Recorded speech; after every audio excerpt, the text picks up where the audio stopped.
Welcome, welcome, welcome. I would like to welcome you to episode 513 of the Unpopular Podcast. This is the man, the myth, the legend, Jalen Hunter. Here at the Unpopular Podcast, not only asked to agree with me, I'm asking to hear me out.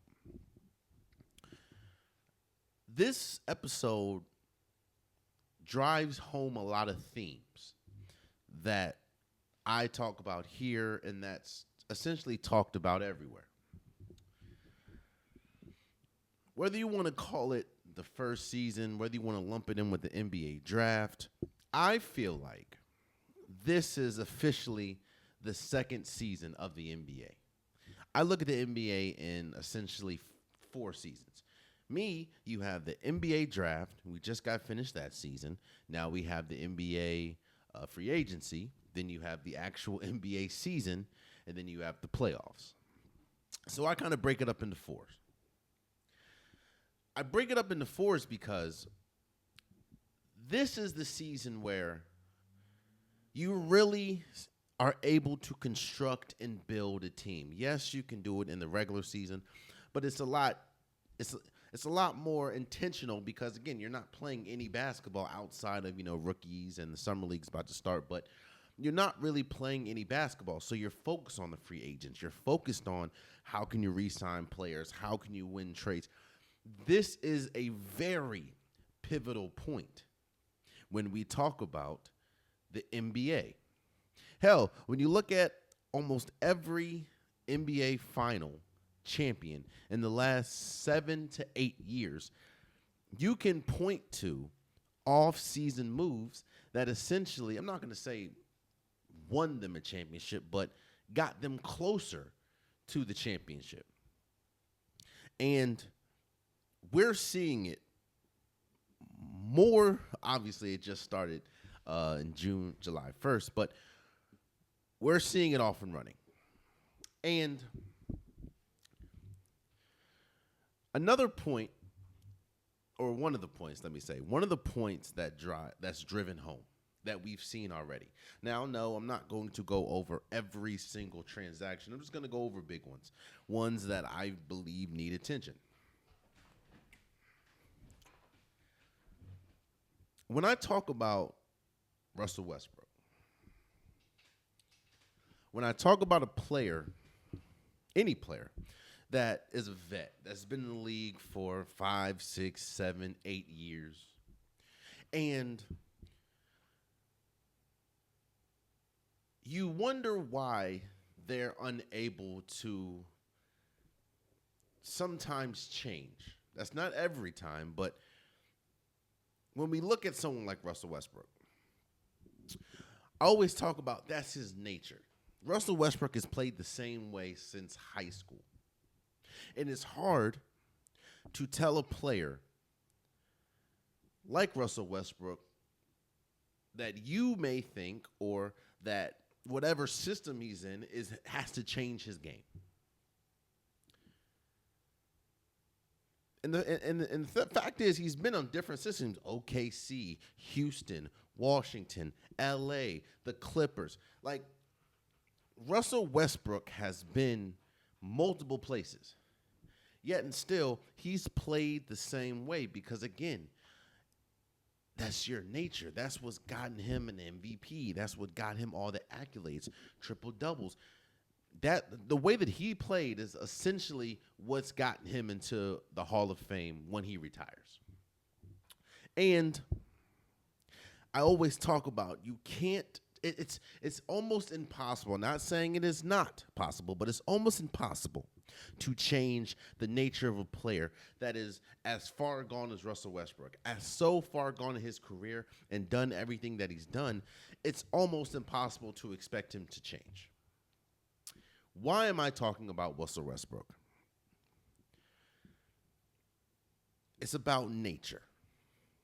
When you have a nature, when you've done things for so long, again, it's almost impossible to, not saying it isn't, but it's almost impossible to, I'm not going to say trick your brain, but make your brain operate differently.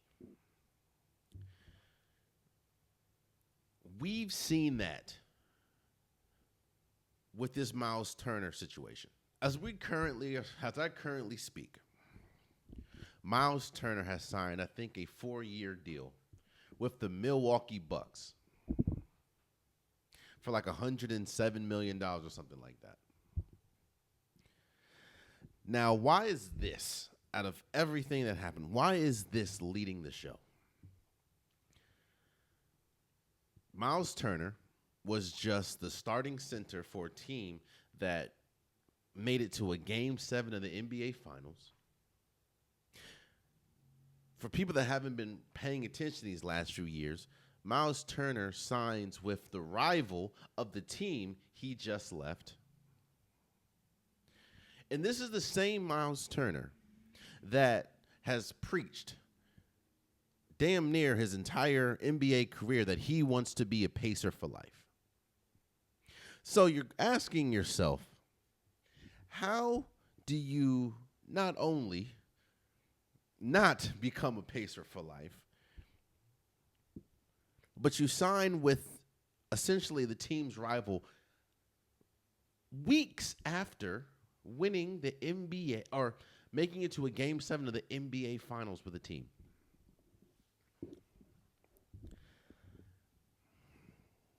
It goes back to nature.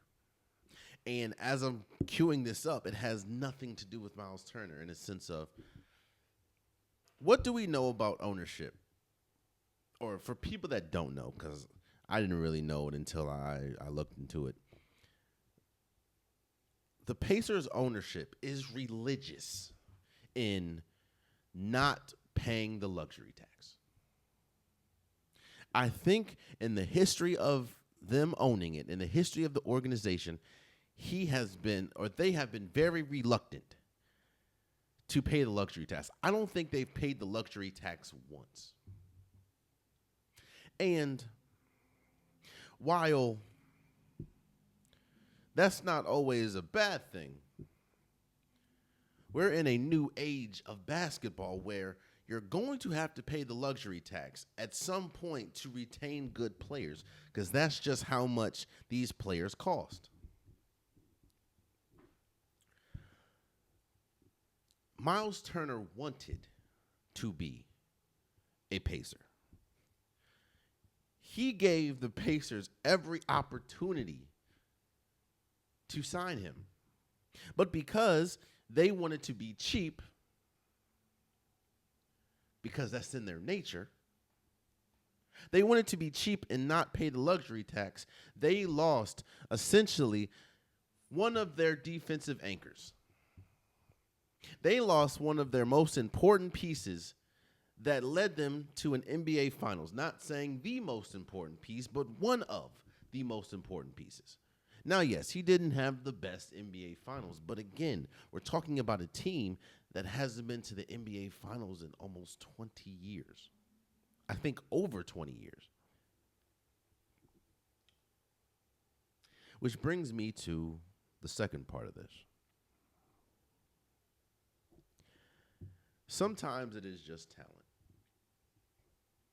Sometimes you're just not lucky in landing talent. Sometimes you're not good at landing talent.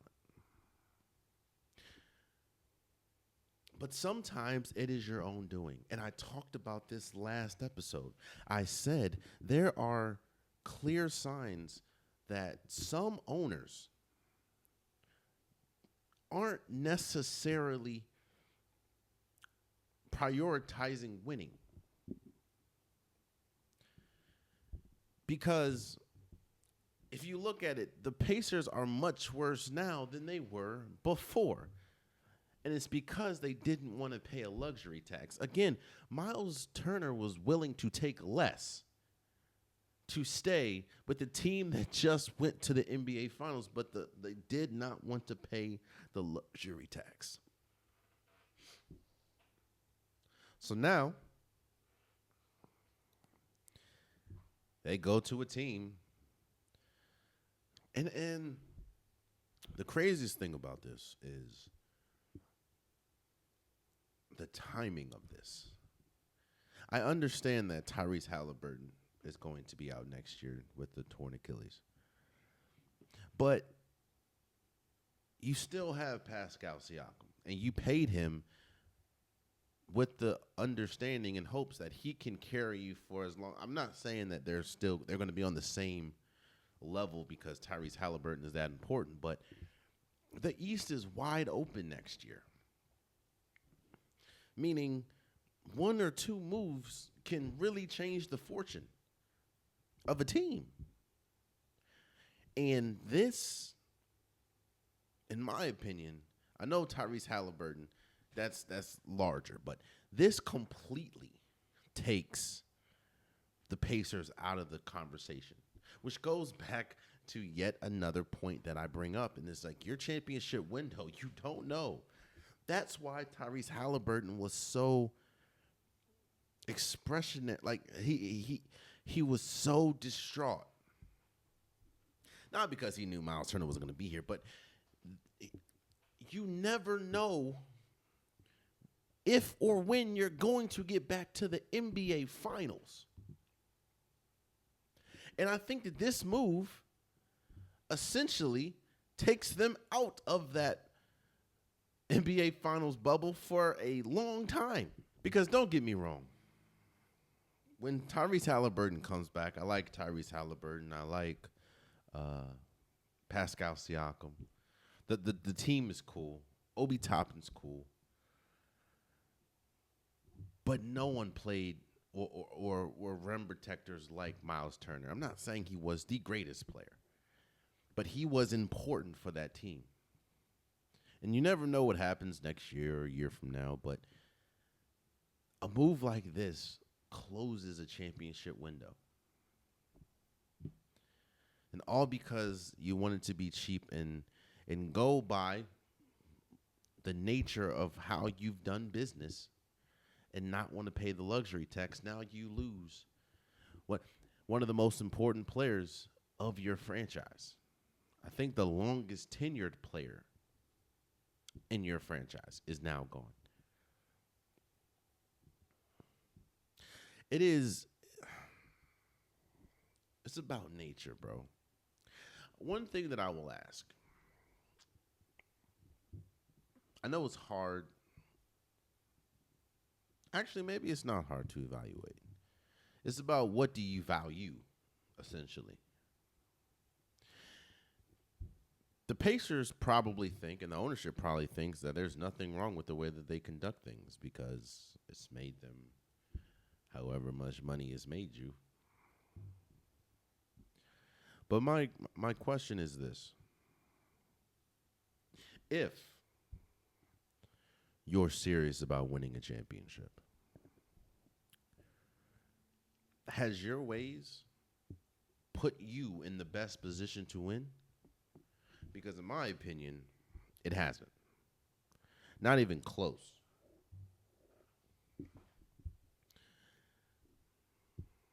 Because now when you look for a team that is very rigid in paying the luxury tax or not paying the luxury tax, how close are you now to a championship than you were a year ago? Than you were just a couple weeks ago? It is crazy business. Speaking of that, there's another side to this move that needs to be discussed. Now, it is basketball can be a dirty business, man.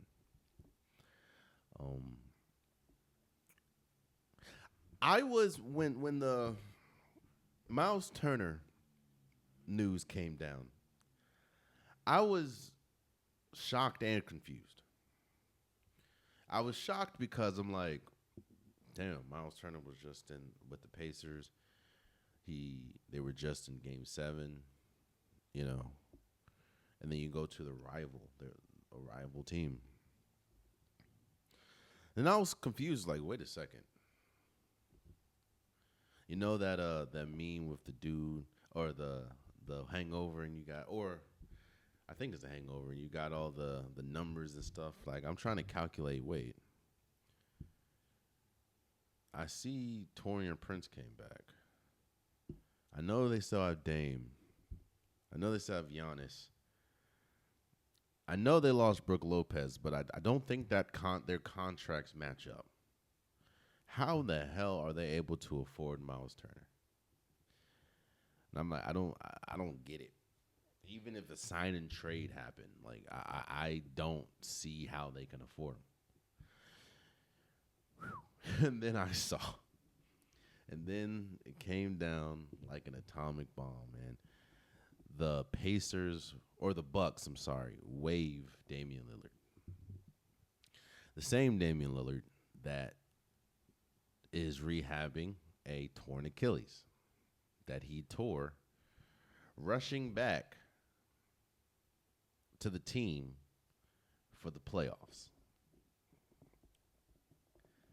The same Damian Lillard that essentially didn't want to go to Milwaukee. Remember when Damian Lillard wanted out of Portland, which took him forever to do, might I add, his one and only destination that we kept hearing about was the Miami Heat. And he was traded to Milwaukee.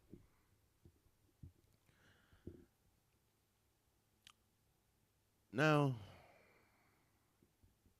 there's a reason why. Shortly after all this, you saw two reports that was hilarious to me. You saw the report that Giannis Antetokounmpo is not happy with the decision. Because remember, this is also the same time he lost Brooke Lopez. Now, I think Myles Turner is a younger, better Brooke Lopez.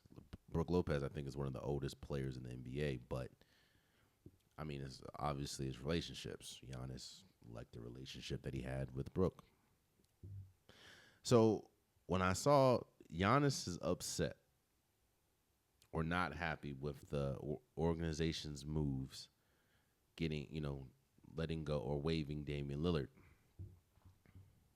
I also saw Damian Lillard elated. Now, he was probably elated because you owe him all that money, and now he's essentially a free agent. So you can he can pick whatever team, and he's still going to be on the Milwaukee Bucks books. No matter who he picks up, or no matter who picks him up, because you waived him, you have to pay him what he's owed. So you're getting paid a lot of money, and you can go wherever you or whoever will take you. Now, it's also funny that shortly after that, you see the Miami Heat is interested in Damian Lillard. Well, of course they are. But it's a dirty game, man. It's a dirty business. Because it's like, it looks, another report was saying that they didn't even tell Dame that was happening. They met with Damian Lillard, and in that meeting, from what was reported, they did not tell Dame that he was getting waived. It was after the fact. And it's just like, damn, I am essentially rehabbing for a whole year a torn Achilles because I tried to rush back to help our team win, advance in the playoffs, and this is how y'all repay me? That's just crazy.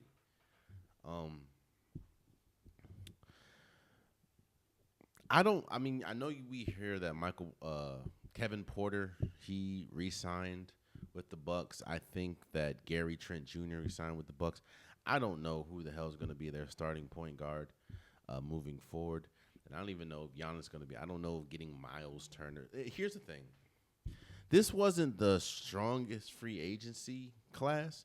There's players in free agency that can help championship team or teams that are on the cusp of a championship, like a Myles Turner. He probably was the number one player that could have and essentially did hit free agency.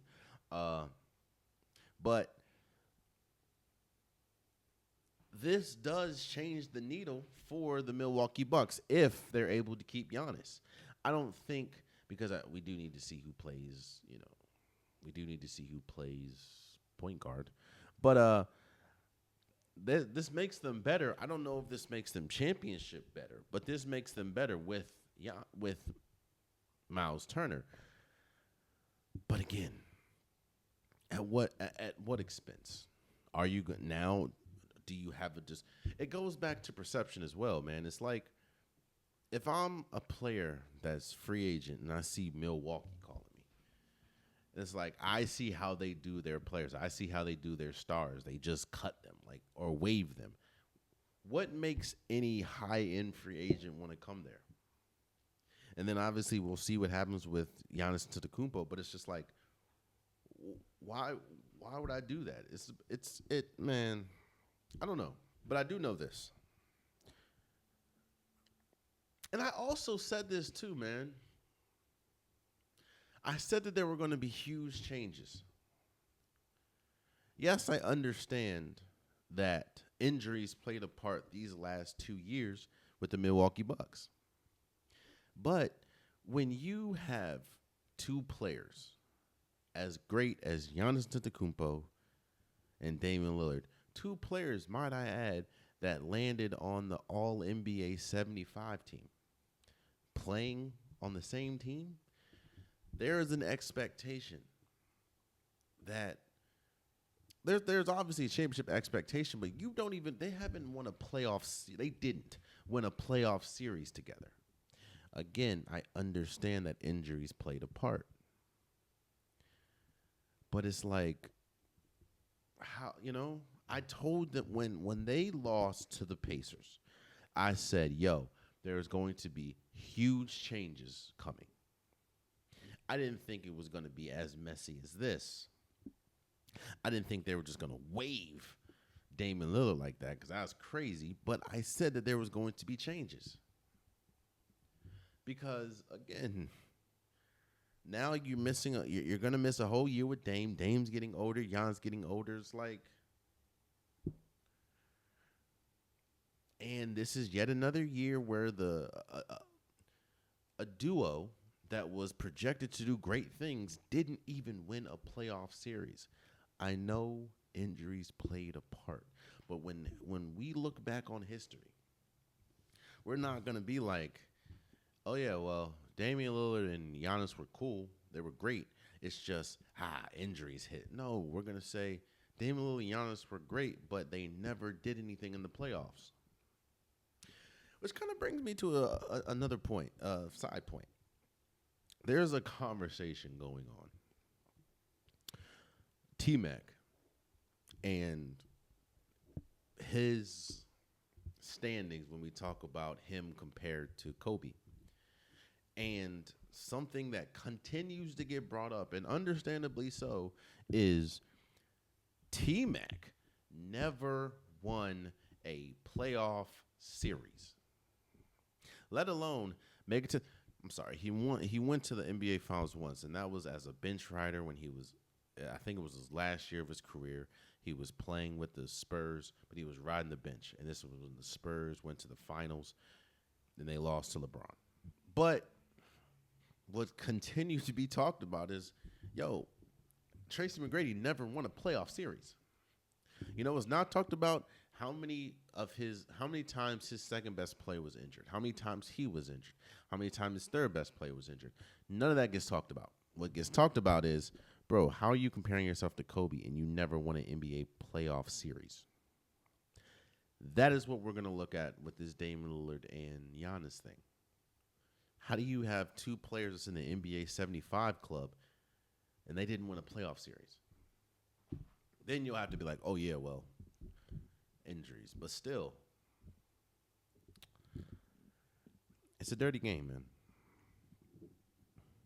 I don't think, I'd be shocked if Damian Lillard, if an alert doesn't come out saying Damian Lillard has signed with either the Heat or the Portland Trail Blazers, because,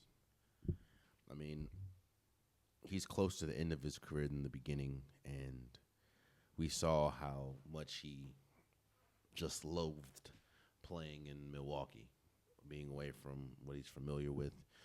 Hell, when this happened, he is, I don't know where he is currently, but I think what the reports are saying, he's in Portland right now with his family. So, yeah, I don't know. But, this is a prime example of business, man. Business should have no doesn't have any emotions, doesn't have any feelings. Doesn't mean that there isn't a right way to go about things and a wrong way, but it does mean that business is business. And your nature, going back to the first part in Myles Turner, your nature can get in the way of a lot of things. So let's talk about LeBron James and the Lakers. Because with LeBron James picking up his player option, that has opened up a can of conversation that I didn't expect to happen. A bunch of revisionist history, a bunch of what's going to happen next, a bunch of what's happening right now.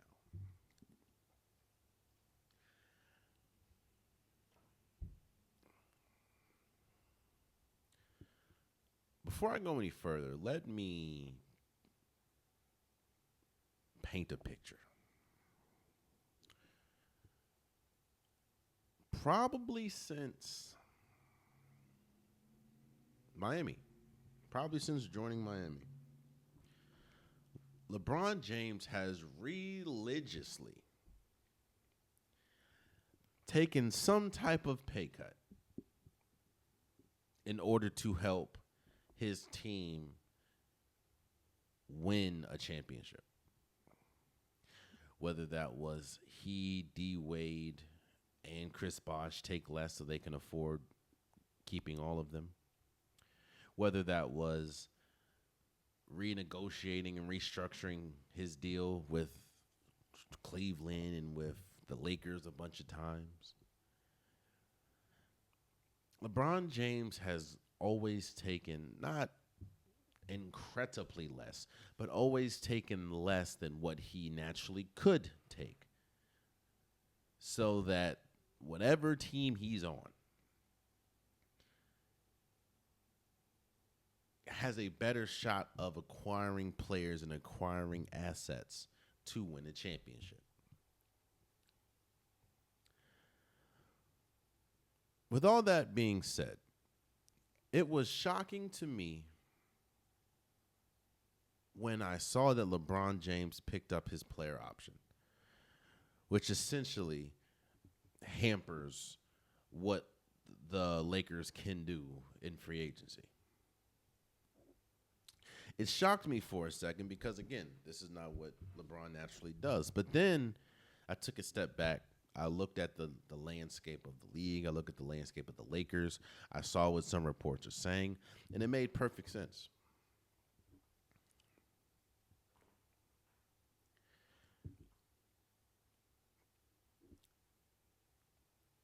If you're LeBron James, widely considered one of, if not the greatest player of all time, if not one, essentially two in majority of ranks. And you're closer to the end of your career than the beginning, much closer to the end than the beginning. And you're looking at the landscape of your team and you're saying, I'm looking at the landscape of the free agency market. I'm looking at some of the moves that the Lakers have done recently. This team is not in the mindset of winning right now. Because as we speak, they still don't even have a big. This team is in the mindset of building for the future.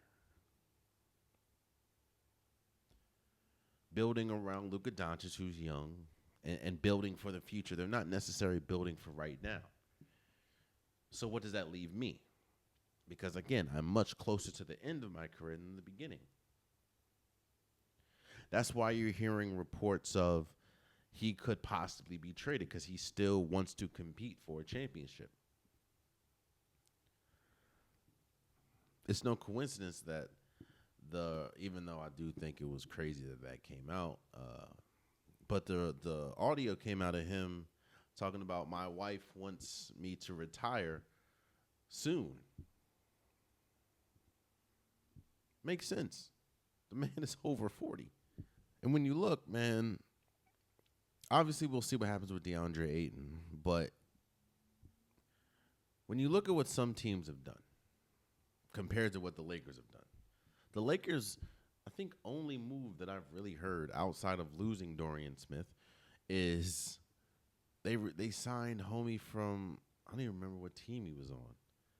It was a break-in, and I'm like, it was like Jacob something. I'm like, who? It was like a shooter, some type of role player, something. I'm like, oh. Yeah, they not trying to win, bro. LeBron knows that. They're building for the future, not really building for the present. So I'm very excuse me. I'm very interested to see what happens with LeBron James moving forward. Does he request that trade? Does he get traded? I think the next few days, weeks is going to really be telling about what the future holds for LeBron. I know his agent came out and said, Rich Paul came out and said, no trade talks have happened, but as we've seen, it can happen mighty fast. So we'll see, but I understand completely. People calling LeBron selfish. No, he's not, bro. You do the landscape. The writing's on the wall, bro. Look at.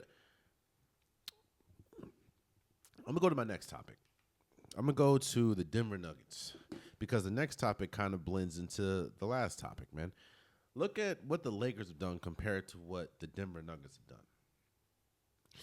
The Denver Nuggets traded Michael Porter Jr. for Cam Johnson. They got back Bruce Brown. They signed Tim Hardaway Jr. As we speak right now, the Denver Nuggets are much better than they were just yesterday. You got a player off your team, Michael Porter Jr., whose sole purpose is to shoot the ball. And I'm not saying that Cam Johnson is a crazy 3-and-D player. I'm not saying he's, Jay Crowder in his prime. But Cam Johnson plays much better defense than Michael Porter Jr. Not saying that he plays great defense, but he plays better. Bruce Brown, he was the heart and soul of that team when they won the championship back in 2023.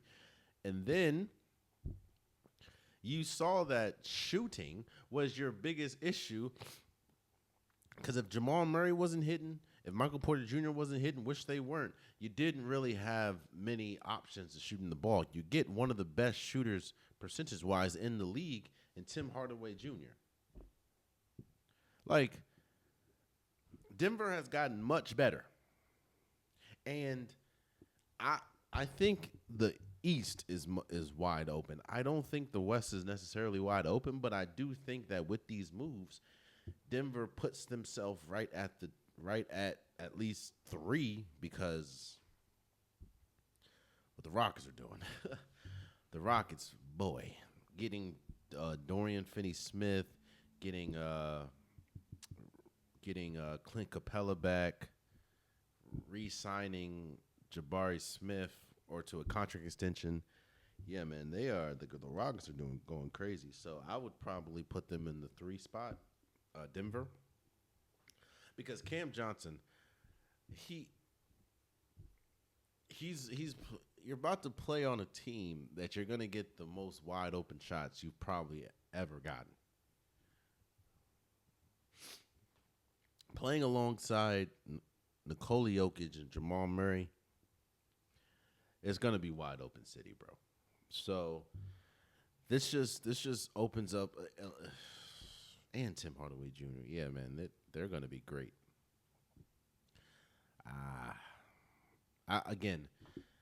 I can't put them over the Oklahoma City Thunder, and I can't put them over the Houston Rockets over what I've seen this offseason, but I put Denver right at number 3 as far as if we're talking about Western Conference rankings right now.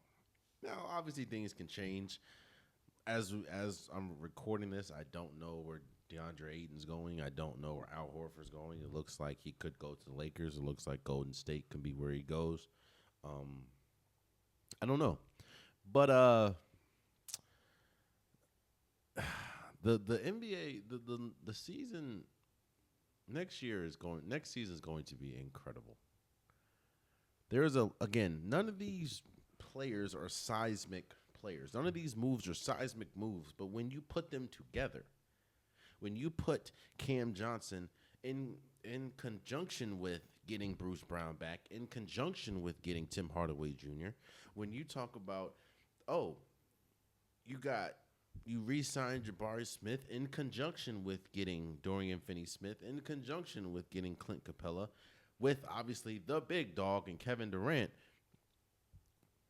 And then you look at the Lakers and they got Jacob LaSilva or whatever his name is. Like, oh, yeah. See what I'm saying? So we'll see. But I do think that Denver is much better now than they were just a day ago. And who knows, man? When you look at that series with Oklahoma City, they missed a lot of wide open shots. Now, granted, people that probably shouldn't be taking those shots were taking the shots, but you couldn't really rely on Michael Porter Jr. because of his injury. But now you'll have Tim Hardaway Jr. taking them shots or Cam Johnson. So we'll see what happens. But yeah, man, it's been I said dynasties are a collective thing. It can't just be the organization wants the dynasty to happen. It can't just be the players want the dynasty to happen. It has to be a collective thing.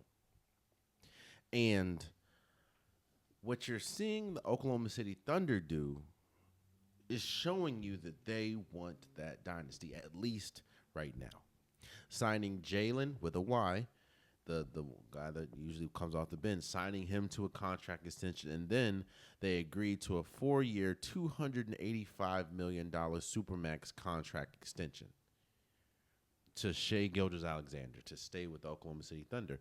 Now, you're probably thinking to yourself, $285 million, which I think he's on average the highest. He makes the highest average in NBA history. This is huge because he could have made much more money if he would have let his contract expire, I think, next year. The fact that you see that he signed the Supermax contract extension instead of letting his contract run out and then signing the Supermax contract, which I think is almost $100 million more, tells you, he wants. This is the first domino. Right now, the two most important dominoes is Jalen Williams or J-Dub and Chet Holmgren. Those are the two deals that need to get done this offseason. Because if they wait till next offseason, they both are going to be worth well over 100 or 300 million. And then you might have a situation with the Boston Celtics right now. But you see, Shai Gilgeous-Alexander, he was willing to take less. Even though I know $285 million. I saw someone on TikTok talk about we're getting desensitized to these numbers, which is true. $285 million, which I think another number I saw was he is making $1 million a game. That's crazy. On average. But in the grand scheme of things, he took less. And now we'll see if J-Dub and Chet follow suit. Because if they do, that could be huge. And you won't have to worry about the first, second apron for another 3 to 4 years.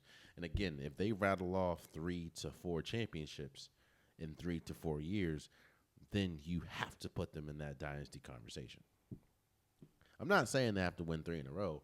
I mean, hell, Golden State never won 3 in a row. But they won 4 championships in 8 years. So, that should tell you what you need to know right there. There's a reason why we consider them a dynasty. So, I think this is the first domino. This is the most important domino. Now, again, I'm not saying that they have to want to take less. I'm not saying that. I'm not saying just because Shea may have taken less, that means Chet has to take less and J Dub. But what I'm saying is, if you want a dynasty, if you want to continue to have the team essentially that you have, the core that you have, sacrifices both ways have to be made. Especially when you talk about that second apron. And it looks like Shea Gilgeous-Alexander made that first sacrifice. So we'll see what happens. I think this is my last NBA topic, if I'm not mistaken. And I wanted this to be my last NBA topic because out of all this is the most serious NBA topic.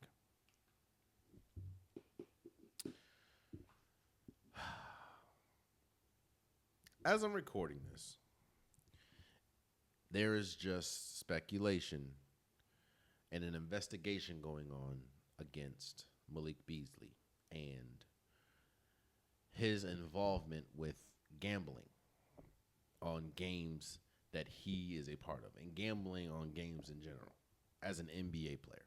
And what the reports were saying and what the investigation is saying, that I think his time when he was with the Milwaukee Bucks or stemming from the 2023-2024 season, he essentially gambled on games.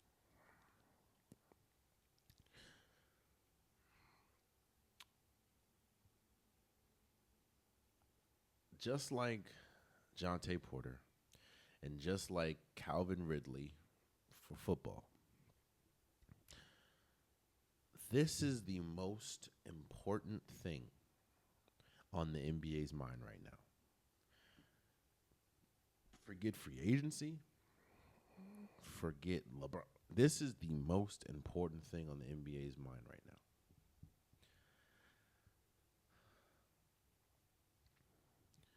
And it all is about image.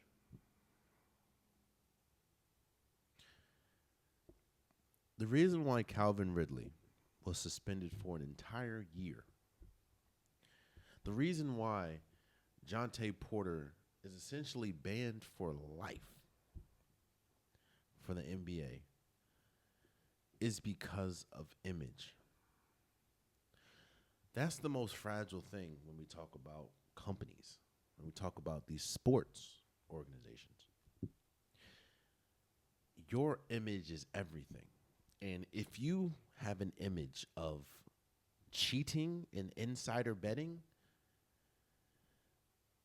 then no one is going to take your brand seriously or as seriously as you want it to.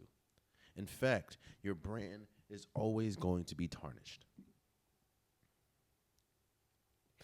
Because even to this day, the Calvin Ridley thing happened, 2-3 years ago? Maybe, about 3 years ago?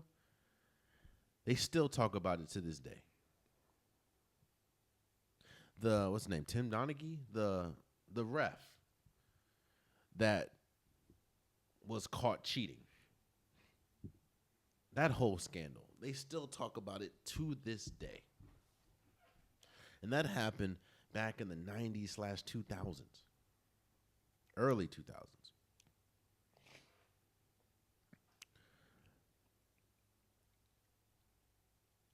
He is innocent until proven guilty. And again, just because there's an investigation doesn't necessarily mean that he's done it.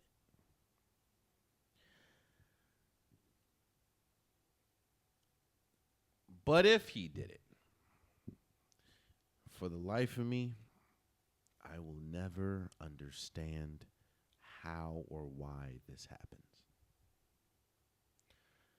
Especially somebody on the same level as Malik Beasley, who just was second in the lead in three-point shooting last year, who was well on his way to getting 40 to $50 million from probably the Pistons.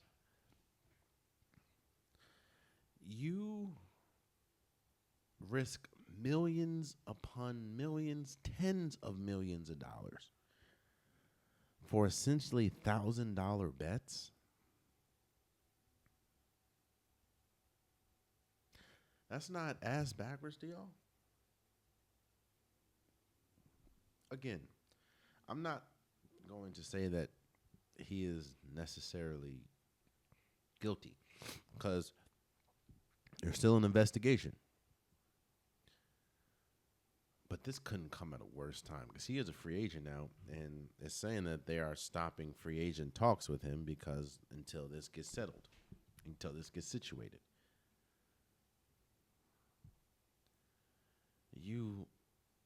If this comes back as you did it, you sacrifice millions upon millions for thousands of dollars. It don't make sense. It doesn't make sense. I don't know. I think I could be wrong, but I think a report came out saying that Terry Rozier, who was essentially under investigation for the same thing, I think it came back. I could be wrong, but I think it came back and said that he was like there was no evidence or whatever. But that doesn't negate the fact of we just like we people brought up one clip of Terry Rozier just having horrendous play after horrendous play. Like, yep, that man's been. They've been doing that with Malik Beasley on social media since this came out. And I'm telling you, the NBA cares about this more than anything. It goes back to the whole Calvin Ridley, and people were wondering why would they crack down on him more for gambling than they would someone for domestic violence? And I said it point blank. Domestic violence ain't got nothing to do with the league. It has everything to do with the player. This has to do with the league because you're tarnishing the league's name. Because now it's going to get in people's mind, well, if Malik Beasley did it, how many other players, or Jonte Porter did it, how many other players are doing this? Which then brings on a bigger question. And I said this before, man. Once the league is partnering up with sports betting, ESPN Bet, FanDuel, DraftKings. Once you're partnering up with that, you're opening Pandora's box.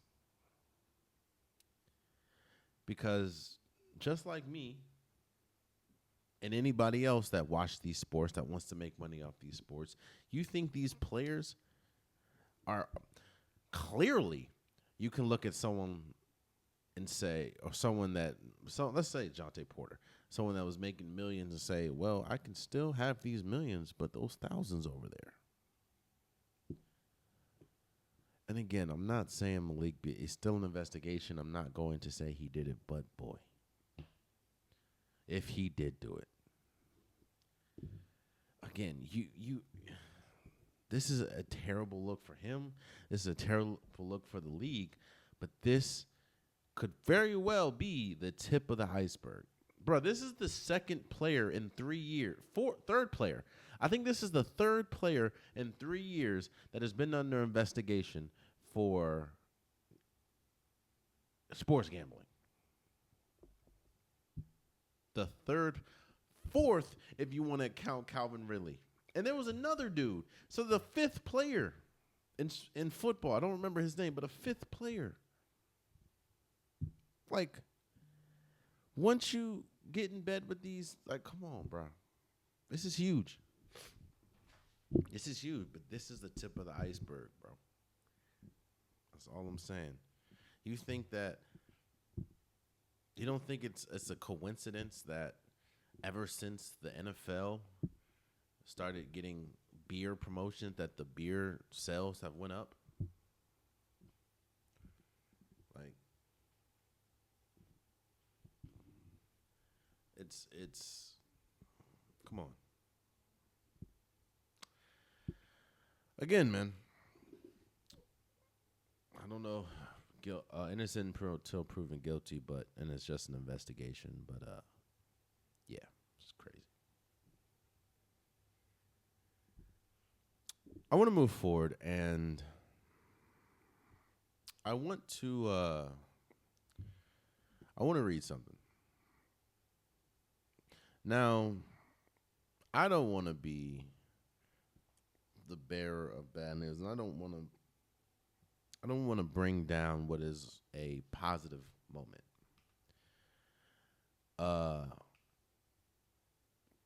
But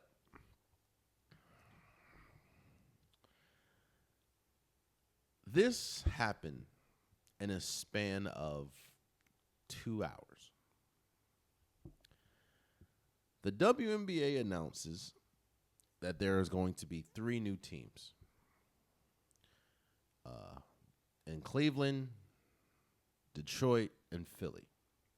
So from now until 2030, I think there's going to be a new team announced every year. Because remember, next year, the Toronto Tempo is coming to the WNBA. That was the first one. And about an hour and a half later, it was announced that Julie Van Loo was waived by the Valkyrie. The same Julie Van Loo that just won the EuroLeague Championship and was flying back from the EuroLeague Championship to San Francisco. And as she landed, she was alerted that she had been waived.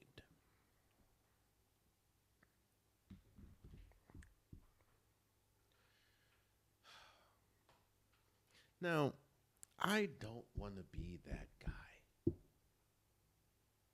I don't want to be the one to be like, to bring something, because adding 3 new teams to the league is exciting. Hell, the Valkyrie have been much better than I thought they would be their first year. They've been exciting to watch.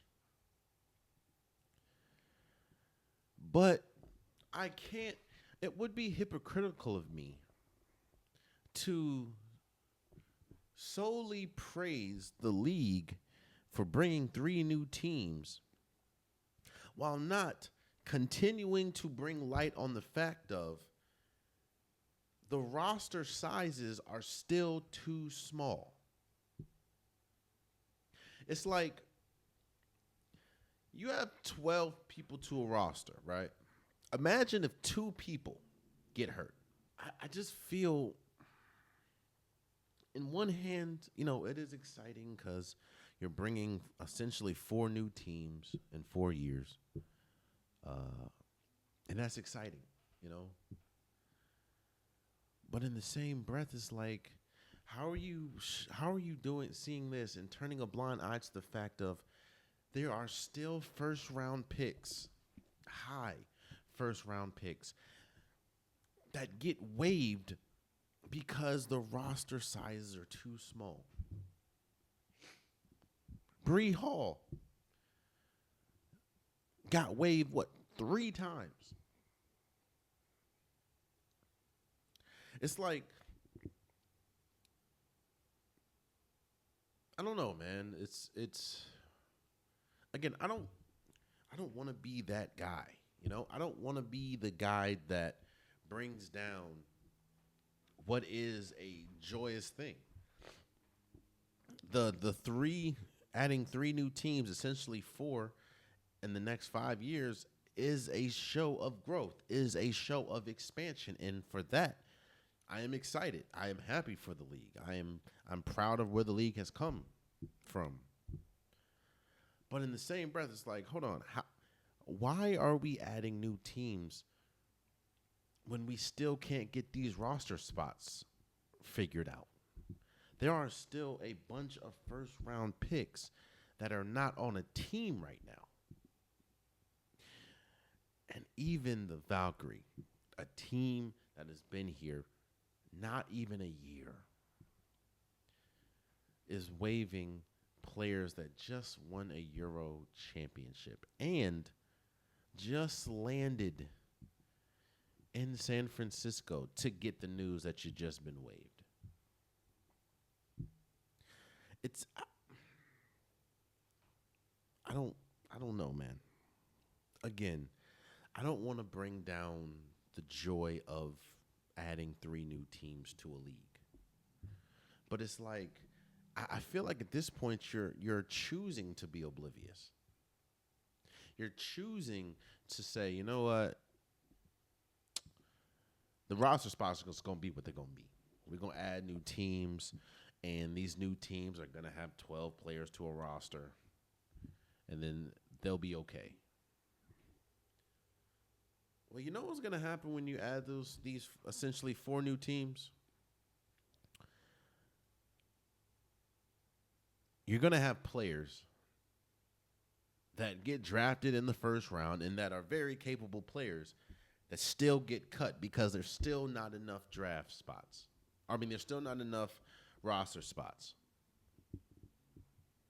So again, man, you're not. I know people are saying, well, Jay, you're adding 3 new teams, 4 new teams, including the Toronto Tempo. It's like, it's going to be better. No, it's not. Because you're seeing the same exact thing with the new team that was just added in the Valkyrie. So what do you think is going to change with Toronto? What do you think is going to change with Cleveland? What do you think is going to change with Detroit? What do you think is going to change with Philly? I think maybe it's naive for me to think that this is going to change, because then this has been recurring. I don't know. But again, congratulations for, getting, I know each one of these, or each, Cleveland, Detroit, and Philly. I don't know if Philly had I know they all had a team at least once. I think they were called the Philadelphia Rage or something like that. And I don't know if they're going to get those names back, but, it is exciting for these franchises, for these organizations, or for these cities to have a WNBA team. So that's exciting. But I guess it's just yet another time to wait and see if they'll get the roster spots figured out, which is almost insane of me to think they will, seeing as though they haven't gotten it done so far. So I don't know. Let's move forward and talk about this Jalen Ramsey trade to the Steelers.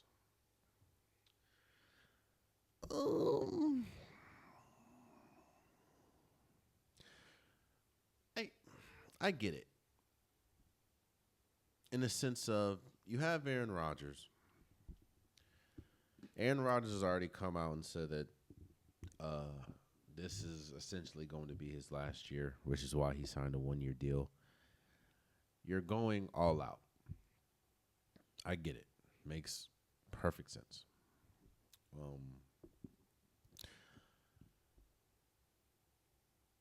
I also get your urge to want to win now, and thinking that getting someone like Jalen Ramsey, who has been a premier defender in the league, getting someone like Jonnu Smith, who had an incredible season last year for the Dolphins, getting a DK Metcalf, I get it.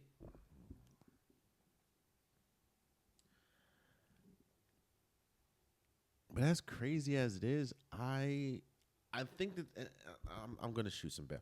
I think the Pittsburgh Steelers are better today than they were before they got Jalen Ramsey, before they got Jonnu Smith, because they traded Jalen Ramsey for Minkah Fitzpatrick, and then they traded a late pick for Jonnu Smith. Now, I do think that at his height, when he's playing his best, Jalen Ramsey is a much better player than Minka Fitzpatrick. The issue is we haven't seen Jalen Ramsey play at his best for maybe 2 to 3 years now. And I don't know how much left I don't know how much Jalen Ramsey has left in the tank. If he can get back to, what he was doing in LA, then yeah, the Steelers got a dog. The Steelers got one of the best corners in football. But if we get more of what we saw when he was just in Miami, I don't know. That Minka, and that sucks for Minka. Unless Minka Fitzpatrick said he wants to go back, but if not, that kind of sucks because he was originally in Miami, and I know that he wanted to leave Miami, which is why he went to Pittsburgh. So yeah, but I get it, and this is seismic because at his best, again, Jalen Ramsey is one of, if not the best corners in football. But I mean, quiet as it's kept, we haven't seen that Jalen Ramsey for a couple years now. Whether it was due to injury, whether it was just due to poor play, he hasn't been great. And I don't know what Jalen Ramsey you're going to get. And again, I'm not trying to kill the Pittsburgh Steelers because I understand the moves that they make, but I just feel like they're going to be disappointed because it's like, first and foremost, Jalen Ramsey costs way more than Minka Fitzpatrick, so that's how you know that they're really going all in this season. And on top of that, they really have faith in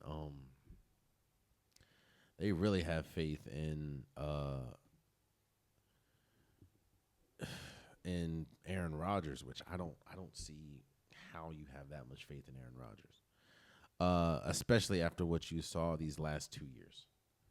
Now, if he has a resurgent year and I'm just hella wrong, I will definitely come in here and say it, but I don't believe I will be.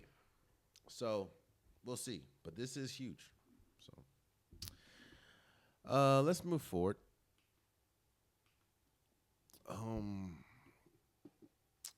As a local Washingtonian or Marylander, I wanted to talk about this Aaliyah Edwards report. The report is that the Washington Mystics are engaged in potential trade conversations to find forward Aaliyah Edwards a new home. People that don't know, Aaliyah Edwards was just drafted by the team a year ago. And this was my concern. I was wondering, I was like, okay, whoa, you have, in the last, I think, 3 to 4 drafts, the Washington Mystics have drafted a big. They've drafted a forward or a center. You draft Shakira Austin, you draft Aaliyah Edwards and Kiki, and then you draft Kiki this year. And it's like there's not enough court for all 3 of them. And as we've seen, I mean, you got Kiki, who I think should be front runner for rookie of the year. She's averaging, or at least in the conversation, she's averaging 13 and 8.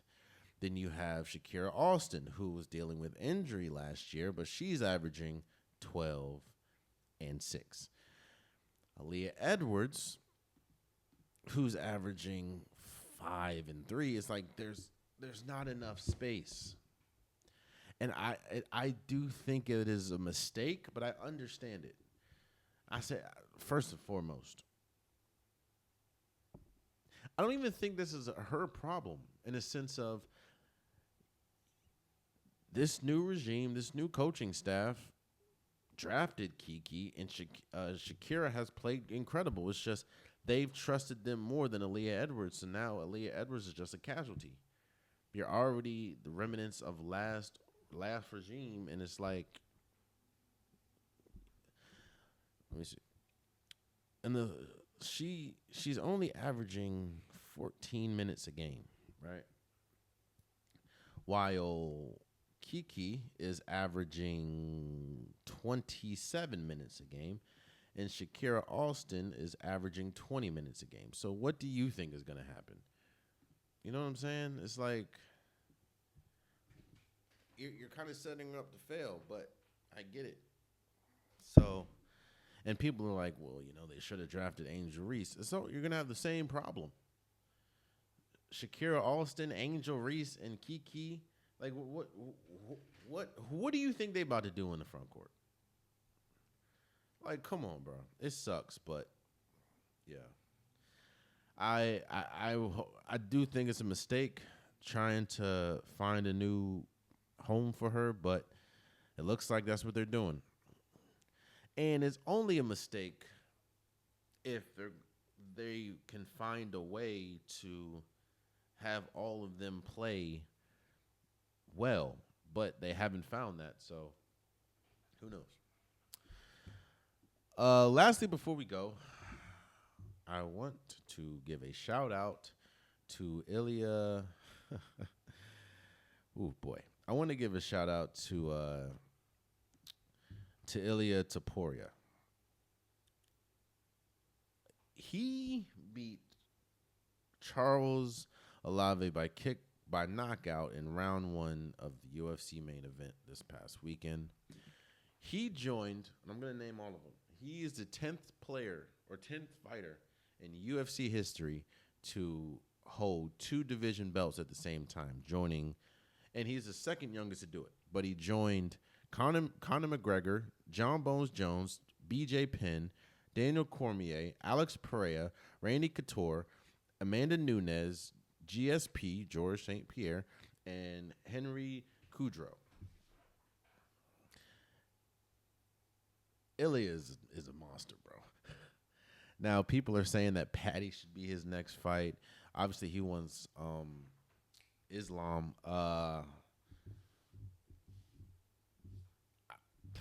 That man, he is an assassin. He is one of, if not the best fighter in the world right now, especially at, I don't know, bro. He's tough. I just wanted to say congratulations. That's honestly what I want. And I would love to see him fight Islam next, since I do think he's second or first best in now that weight class. But, man, that man knocked out Chris Olave. Like, it was nasty, too. It was nasty how he knocked him out. Man. But congratulations. There you have it. That's been today's episode of the Unpopular Podcast. I truly, truly appreciate you guys. If you want an Unpopular Podcast shirt, hoodie, sweater, long sleeve joggers, the link is in the description below. I have multiple different colors, multiple different designs. Get your Unpopular Podcast merch today.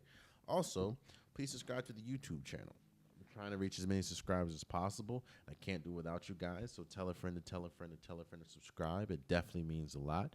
Also, for my DSP listeners, same thing. If you like what you're hearing, please subscribe. It means a lot. I am trying to grow, and I can't do it without you guys. So please subscribe. Apple Podcasts, Spotify, SoundCloud, wherever you get your DSPs, please follow and subscribe. For my socials, Instagram, TikTok, I post pretty much daily. Please follow. Please subscribe. That's probably the quickest way to get to me. If you keep it respectful, I don't mind going back and forth. It just means you're listening to me and you have an opinion. Both are very important. So please follow. Until next time, much love.